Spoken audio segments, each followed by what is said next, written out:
اللہ علیہ وآلہ وسلم نے فرمایا، انصار سے محبت رکھنا ایمان کی نشانی ہے اور انصار سے کینہ رکھنا نفاق کی نشانی ہے۔ صحیح بخاری حدیث نمبر 17۔ رسول اللہ صلی اللہ علیہ وسلم نے اس وقت جب آپ کے گرد صحابہ کی ایک جماعت بیٹھی ہوئی تھی فرمایا کہ مجھ سے بیعت کرو اس بات پر کہ اللہ کے ساتھ کسی کو شریک نہ کرو گے، چوری نہ کرو گے، زنا نہ کرو گے، اپنی اولاد کو قتل نہ کرو گے اور نہ آمدن کسی پر کوئی ناحق بہتان باندھو گے، اور کسی بھی اچھی بات میں اللہ کی نافرمانی نہ کرو گے۔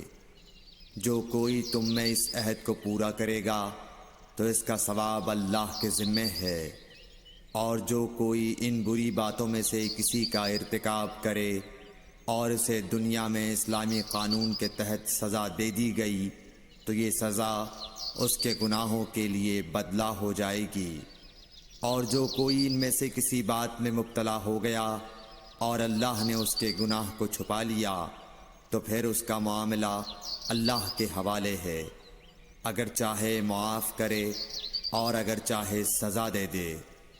عبادہ کہتے ہیں کہ پھر ہم سب نے ان سب باتوں پر آپ صلی اللہ علیہ وسلم سے بیعت کر لی۔ بخاری حدیث نمبر 18۔ آپ صلی اللہ علیہ وسلم نے فرمایا، وہ وقت قریب ہے جب مسلمان کا سب سے عمدہ مال اس کی بکریاں ہوں گی، جن کے پیچھے وہ پہاڑوں کی چوٹیوں اور برساتی وادیوں میں اپنے دین کو بچانے کے لیے بھاگ جائے گا۔ صحیح بخاری حدیث نمبر 19۔ صلی اللہ علیہ وسلم کسی کام کا حکم دیتے تو وہ ایسا ہی کام ہوتا جس کے کرنے کی لوگوں میں طاقت ہوتی۔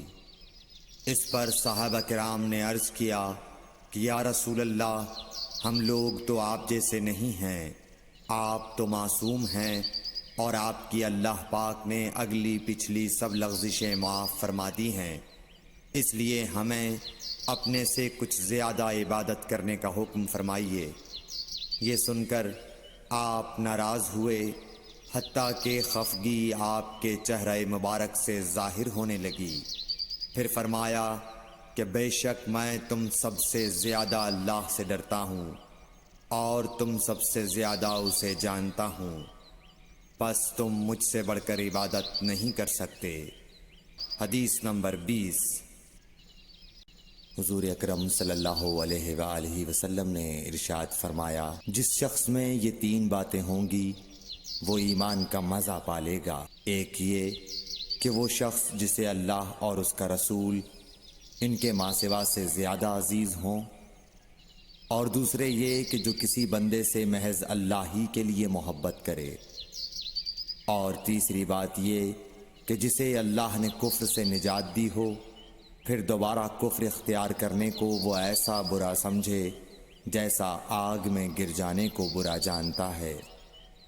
صحیح بخاری حدیث نمبر 21۔ محمد مصطفیٰ صلی اللہ علیہ وآلہ وسلم نے فرمایا، جنتی جنت میں اور دوزخی دوزخ میں داخل ہو جائیں گے۔ اللہ پاک فرمائے گا، جس کے دل میں رائی کے دانے کے برابر بھی ایمان ہو اس کو بھی دوزخ سے نکال لو۔ تب ایسے لوگ دوزخ سے نکال لیے جائیں گے اور وہ جل کر کوئلے کی طرح سیاہ ہو چکے ہوں گے، پھر زندگی کی نہر میں یا بارش کے پانی میں ڈالے جائیں گے۔ اس وقت وہ دانے کی طرح اگائیں گے جس طرح ندی کے کنارے دانے اگاتے ہیں۔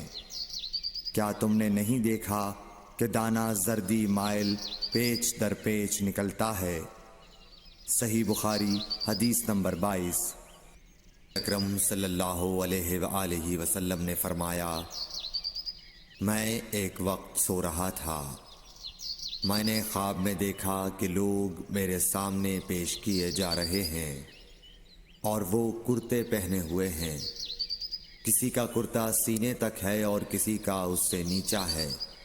ہم نے عمر بن خطاب لائے گئے، ان کے بدن پر جو کرتا تھا اسے وہ گھسیٹ رہے تھے، یعنی ان کا کرتا زمین تک نیچا تھا۔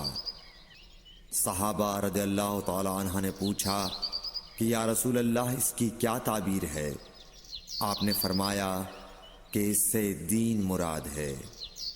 صحیح بخاری حدیث نمبر 23۔ رسول کریم صلی اللہ علیہ وسلم ایک انصاری شخص کے پاس سے گزرے، اس حال میں کہ وہ اپنے ایک بھائی سے کہہ رہے تھے کہ تم اتنی شرم کیوں کرتے ہو؟